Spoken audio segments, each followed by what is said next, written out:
எத்தனை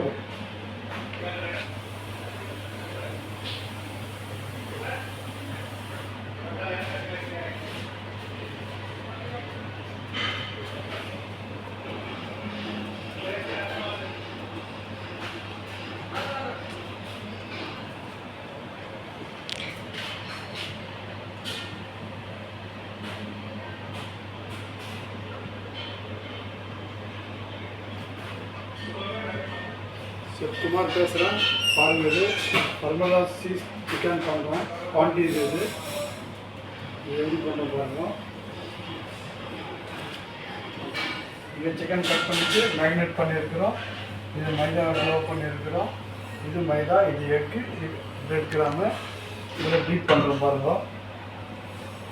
இது பண்ணிவிட்டு இதில் மைதாவில் போட்டு அப்புறம் இதை முட்டையில் போட்டு இது பாருங்கள், இதை பிரெட் கிராமில் போட்டு ஆயிலில் ஃப்ரை பண்ணி வச்சா பசங்க நல்லா சாப்பிடுவாங்க. இதுக்கு டாட்டா சாஸ் கொடுப்பாங்க. இல்லை ட்ரை பண்ணி பாருங்கள், கமெண்ட் பண்ணுங்கள், ட்ரை பண்ணுங்கள்.